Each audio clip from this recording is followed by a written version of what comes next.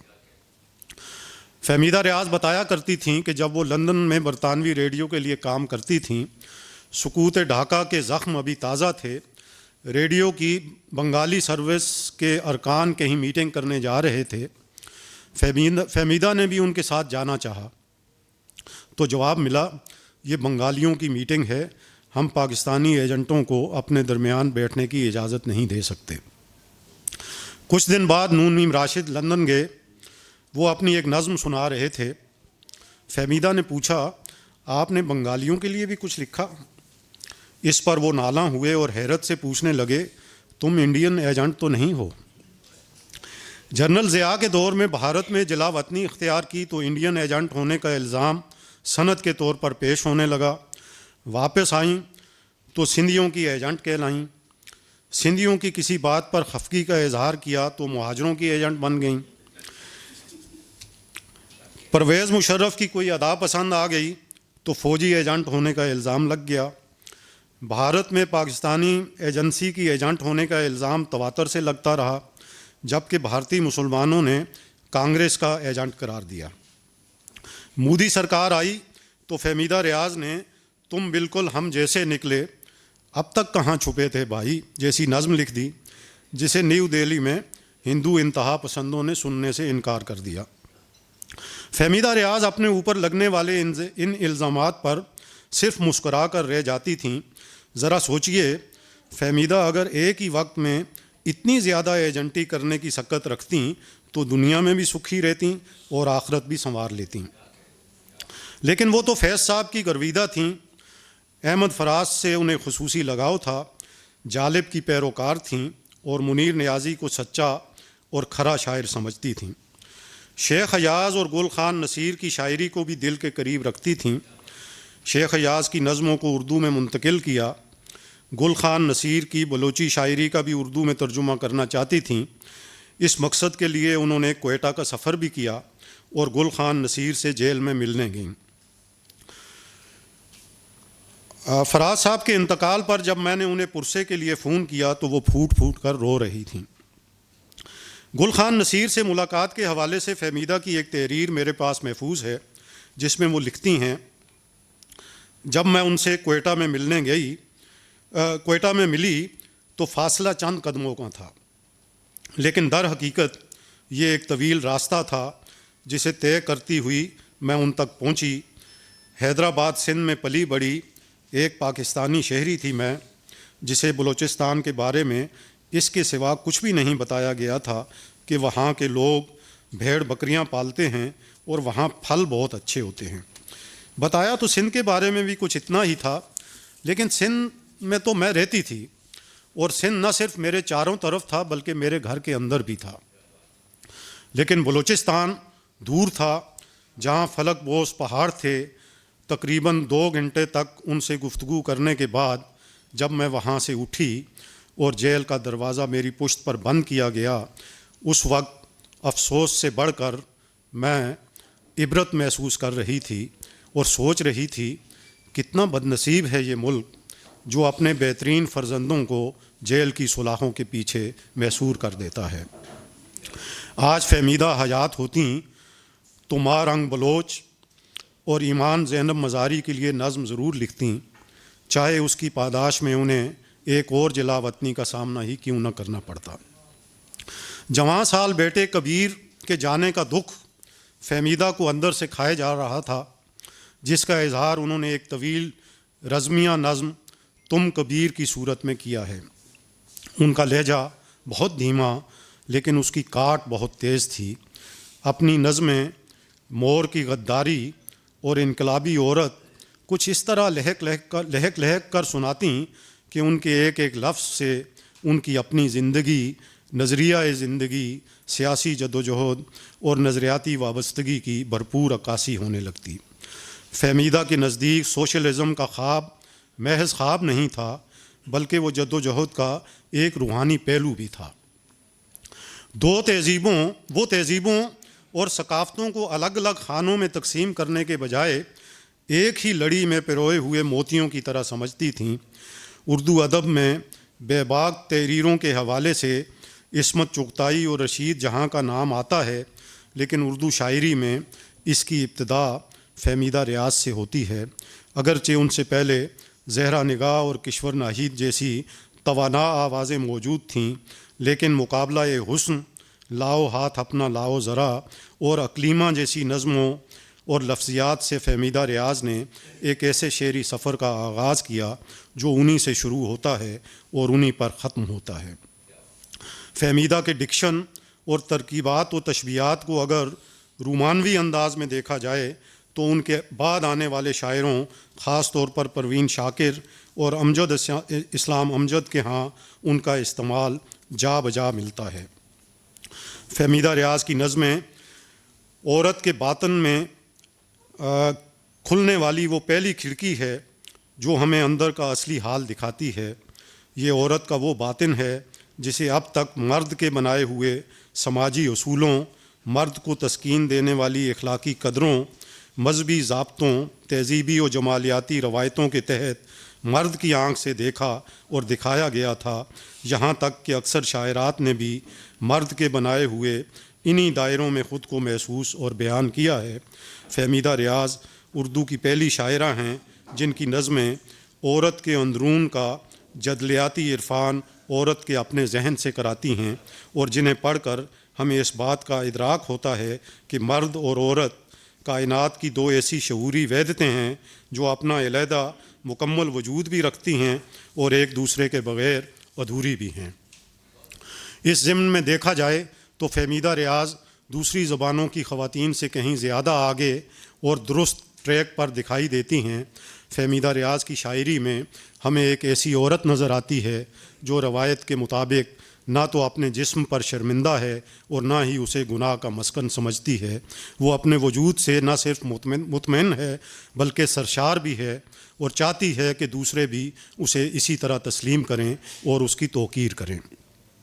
اسی لیے تو وہ فیض صاحب کی نظم اے حبیب عنبر دست کو تحسین کی نظر سے دیکھتی تھیں، اور نون میم راشد کی نظم انتقام کو ایک عورت کی تحقیر سمجھتی تھیں۔ نظم کے ساتھ ساتھ نثر نگاری بھی فہمیدہ کی گٹی میں پڑی ہوئی تھی۔ افسانے لکھے تو لاجواب، ناول لکھنے کی طرف آئیں تو لگا جیسے وہ اسی کام کے لیے پیدا ہوئی تھیں۔ محکوموں کی ساتھی تھیں، حاکموں کو ان کی اوقات یاد دلانے کا کوئی موقع ہاتھ سے نہ جانے دیتیں۔ بے نظیر کی پیپلز پارٹی سے البتہ انہیں ایک قلبی لگاؤ تھا۔ پیپلز پارٹی نے بھی جب تک بے نظیر حیات تھیں فہمیدہ کو قدر کی نگاہ سے دیکھا۔ بے نظیر کی پہلی حکومت کے دوران انہیں نیشنل بک کونسل کی سربراہ مقرر کیا گیا۔ بی بی کی آخری حکومت میں وہ اردو ڈکشنری بورڈ کی مدیر اعلیٰ رہیں۔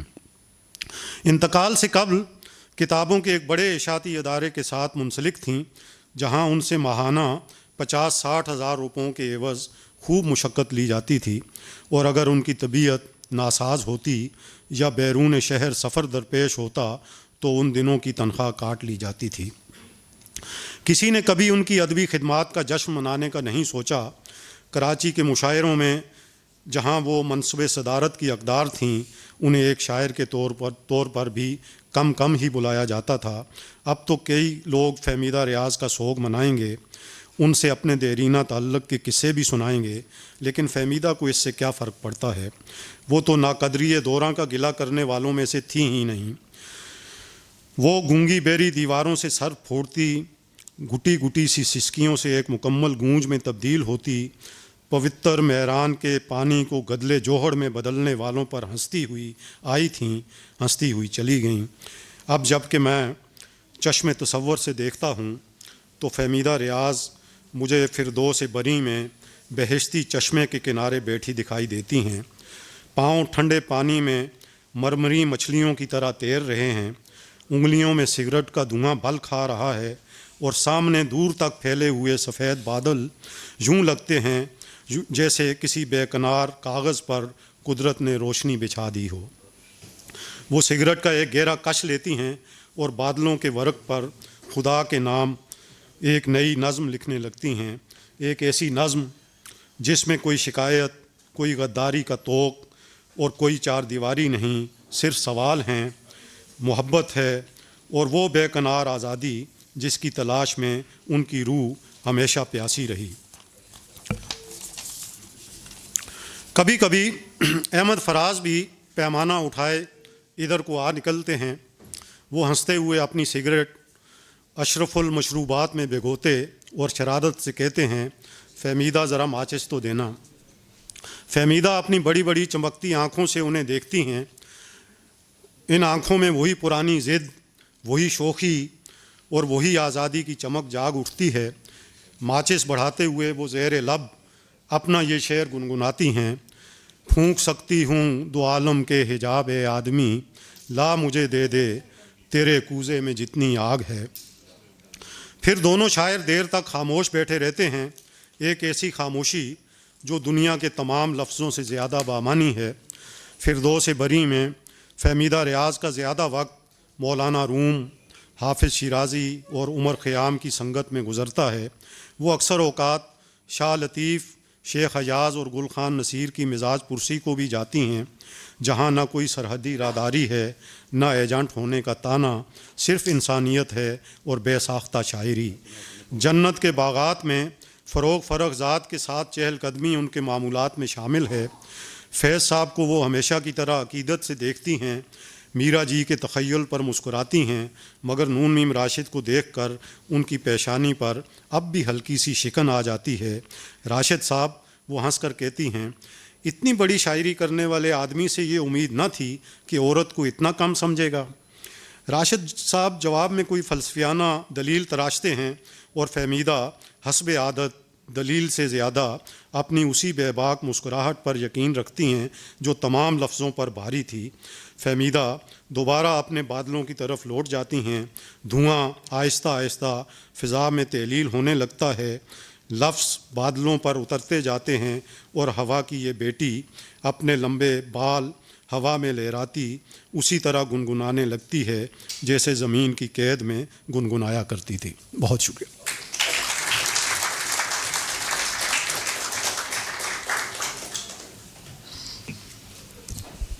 بہت خوب فاضل جمیلی صاحب۔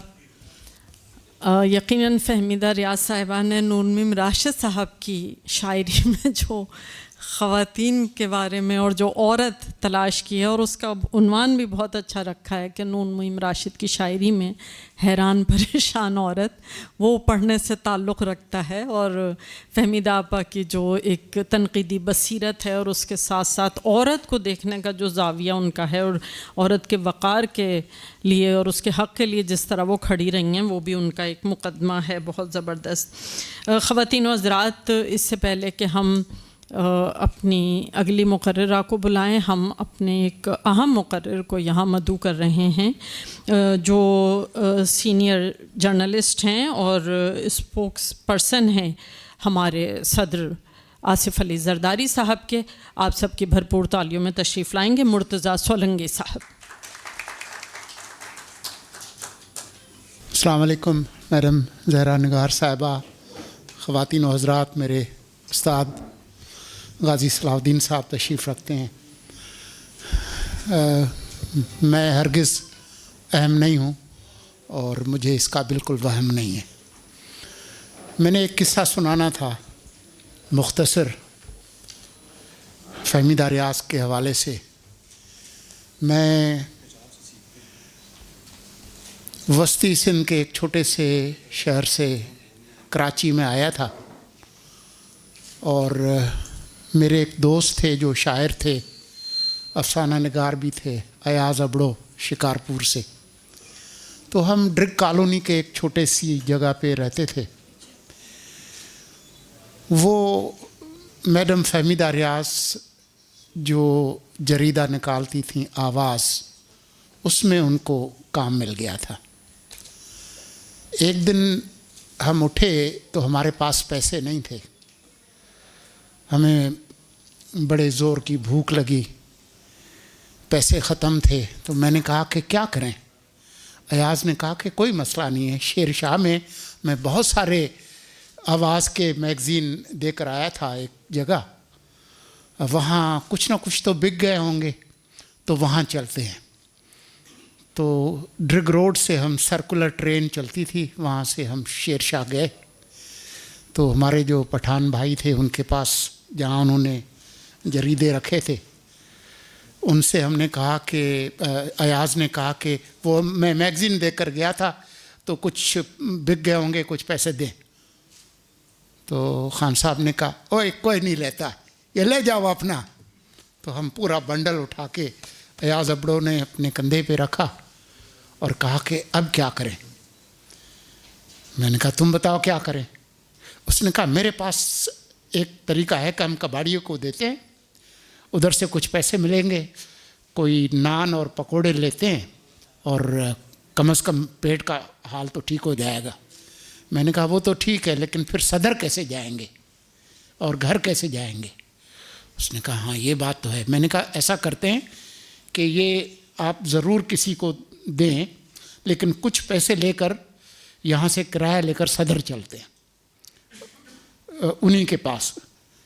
تو فہمیدہ ریاض صاحبہ ایک زمانے میں جو پروگریسو بکس کا جو سٹال تھا ریو سینما کے بالکل سامنے، اسٹینڈرڈ پبلشنگ ہاؤس، اس کے بالکل پیچھے ان کا دفتر تھا. تو میری یہ پہلی ملاقات تھی فہمیدہ ریاض سے.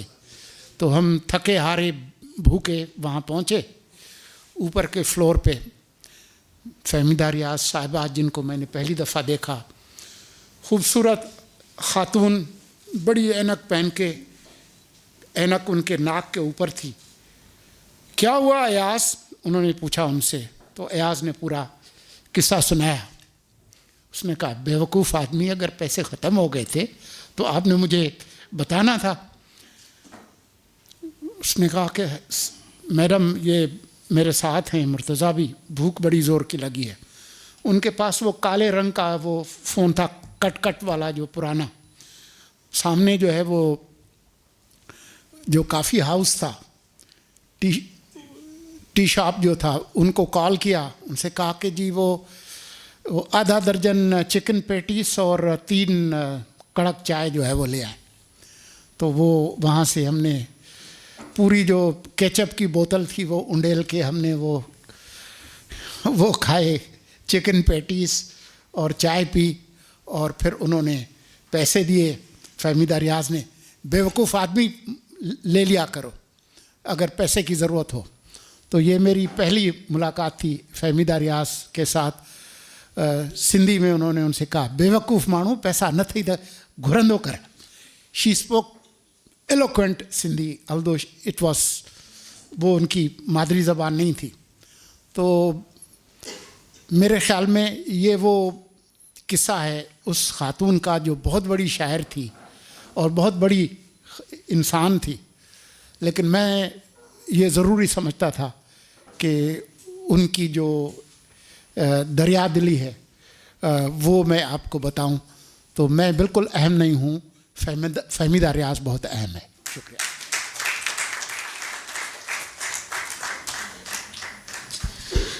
بہت شکریہ مرتضیٰ سولنگی صاحب. بے شک فہمیدہ ریاض صاحبہ بہت بڑا نام اور اردو ادب میں ہمیشہ زندہ رہیں گی. ابھی فاضل جمیلی صاحب نے بھی جیسا کہ اپنے مضمون میں کہا کہ فہمیدہ ریاض صاحبہ کو پیپلز پارٹی میں ایک بڑی اہمیت رہی، اور خصوصاً جو بی بی بے نظیر تھیں وہ انہیں بہت احترام کی نگاہ سے دیکھتی تھیں. اور یقیناً فہمیدہ ریاض کا کام اور نام ایسا ہے کہ ان کو احترام کی نظر سے دیکھا جانا چاہیے. اب ہم اپنی جس اگلی مقررہ کو یہاں دعوت اظہار دے رہے ہیں وہ فہمیدہ ریاض صاحبہ کے بہت قریب رہیں، اور دیکھا جائے تو تخلیقی لحاظ سے بھی وہ فہمیدہ ریاض صاحبہ سے ایک بہت قریبی تعلق رکھتی ہیں اور بہت اہم فیمنسٹ ہیں. اور اپنی شاعری میں ان کے ہاں ہمیں جو خواتین کا اظہار ملتا ہے وہ ایک بالکل مختلف پیرائے میں اور مختلف اسلوب میں ملتا ہے. اور بڑی خوشی بھی ہوتی ہے کہ جب آپ کسی شاعرہ کے اتنے قریب رہیں اور اس کے باوجود اس کا کوئی رنگ آپ کے ہاں نہ آئے، تو یہ بھی اپنے آپ میں ایک بہت اہم کامیابی ہے جو ہمیں ان شاعرہ کے ہاں نظر آتی ہے۔ ساتھ ہی ساتھ بہت اہم نقاد ہیں، خصوصاً انہوں نے نسائی شعور پر بہت کام کیا ہے، اس پر ان کی ایک مسلسل تنقیدی کتاب آ چکی ہے، اور اس کے علاوہ بھی انہوں نے مختلف مضامین لکھے ہیں۔ فہمیدہ ریاض نے ایک NGO بھی قائم کی تھی، وعدہ کے نام سے رجسٹر کرائی تھی۔ اصل میں فہمیدہ ریاض کا کام اتنا ہے کہ کتنا ہی آپ لکھ کے لے آئیں، دیکھیں ہم لکھ کے لائے تھے اور ہم نے اس میں سے دیکھ کے بتایا، پھر بھی رہ جاتی ہیں چیزیں، تو انہوں نے ایک NGO بھی رجسٹر کرائی تھی وعدہ کے نام سے، جو نہ صرف خواتین کی کتابیں شائع کرتی تھی بلکہ کانفرنسز اور پروگرامز بھی کراتے تھے۔ اس میں ہماری ان مقررہ کا بھی بڑا اہم کردار رہا، ان کانفرنسوں کے انعقاد میں، ان کتابوں کی اشاعت میں، مضامین لکھوانے میں خواتین سے۔ اور اگر وہ وعدہ کتاب گھر کے تحت جو کتابیں شائع ہوئی ہیں اگر آپ پڑھیں تو آپ کو پتہ چلے گا کہ پہلی مرتبہ خواتین تخلیق کاروں کو سمجھنے کی سنجیدہ کوشش کی گئی اور نہایت اہم مضامین لکھوائے گئے، جو یقیناً ایک بہت بڑا کام تھا۔ اس وقت arts council of Pakistan Karachi سے وابستہ ہیں، اور ہم لوگ اس وقت جس لائبریری میں موجود ہیں، جوش ملی آبادی لائبریری اینڈ آرکائیوز، اس کی بھی یہ اس وقت سرپرست ہیں۔ آپ سب کی بھرپور تالیوں میں تشریف لائیں گی ڈاکٹر فاطمہ حسن۔ بہت شکریہ امرین، اور میں کیا کہوں، میرے بھائی احمد شاہ جو کارنامے انجام دے رہے ہیں اس میں یہ سب سے زیادہ قابل قدر یہی بات ہے کہ یہ اپنے گزشتگان کو نہ صرف یاد رکھ رہے ہیں بلکہ ان کی جو تحریر ہے اور جو ان کا کردار ہے اس کی جھلک آنے والی نسلوں کو بھی دکھا رہے ہیں، تاکہ یہ روایت قائم رہے اور آگے بڑھتی رہے۔ زہرا آپا کی موجودگی یہاں ہمارے لیے ایک سرپرستانہ محبت اور سایہ دار شجر کے مانند ہے۔ ان سے ہم نے بہت کچھ سیکھا ہے، اور ان سے ان کی موجودگی اور ان کی حوصلہ افزائی بہت تقویت ادا کرتی ہے۔ سولنگی صاحب یہاں تشریف لائے ہیں، آپ کا شکریہ۔ فہمیدہ اتفاقاً میرٹھ میں پیدا ہوئی تھی، ان کی والدہ اور والد حیدرآباد سندھ میں مقیم تھے، جہاں ان کے والد تدریس سے وابستہ تھے، اور یہ 1946 تھا جب ان کی والدہ صرف میکے میں اپنی بیٹی کی ولادت کے لیے گئی تھیں، جو اس وقت کا رواج تھا کہ بچے ماں کے گھر پیدا ہوتے۔ لیکن فہمیدہ کی پوری تعلیم حیدرآباد میں ہوئی۔ جب انہوں نے میٹرک پاس کیا تو وہ پورے صوبے میں اول آئی تھی ان کی پوزیشن، اور وہیں سے زبیدہ کالج سے انہوں نے گریجویشن کیا تھا۔ شادی ہو کر وہ چلی گئی تھیں لنڈن، اور وہاں 72 تک رہیں، 72 تک۔ پھر 72 میں وہ آئیں یہاں واپس، اور ان کی ڈیورس ہو چکی تھی، لیکن یہاں آنے کے بعد انہوں نے ایک نئے عزم کے ساتھ، جو ان کی فطری صلاحیت تھی، یعنی وہ ایک پروگریسو عورت تھیں، اور ان پروگریسو نظریات کے ساتھ وہ اس معاشرے میں کچھ کردار ادا کرنا چاہتی تھی، وہ انہوں نے ادا کیا اور ببانگ دوحل ادا کیا۔ میرا ان سے تعلق، میں 1973 میں ڈھاکہ سے کراچی آئی، اور آتے ہی میرا فہمیدہ سے ایک ایسا رابطہ روحانی سا بن گیا کہ جب انہوں نے نظم پڑھی میری تو کہا کہ میں فاطمہ کی نظموں کو اس غرور کے ساتھ دیکھتی ہوں جیسے ماں اپنی بیٹی کو دیکھتی ہے۔ اس کے بعد ہم دونوں میں، حالانکہ وہ مجھ سے اتنی زیادہ بڑی نہیں تھی، لیکن ایسا ایک ویسی ماں بیٹی کا رشتہ قائم ہو گیا جو ایک دوسرے کی سہیلی اور رازدار بھی تھی، اور یہ رشتہ ان کی قبر تک لٹانے تک قائم رہا۔ لیکن وہ کبھی بھی مجھ سے جدا نہیں ہوئی۔ جس راہ پر انہوں نے چلایا تھا، ابھی بہت اچھا ہوا کہ امرین نے وعدہ کا ذکر کیا۔ جی ہاں، وعدہ وہ پہلی آرگنائزیشن تھی جس نے فیمنزم کی تفہیم عطا کی، یعنی جو نسائیت ہے یا فیمنزم ہے، یہ نہ کوئی عورت مرد کا جھگڑا ہے، نہ کوئی زنانہ مردانہ ڈبہ ہے، یہ تو اس شعور کی بات ہے کہ وہ اگر کسی خاتون میں ہو تو وہ فیمنسٹ ہے، اگر کسی مرد میں ہو تو وہ فیمنسٹ ہے۔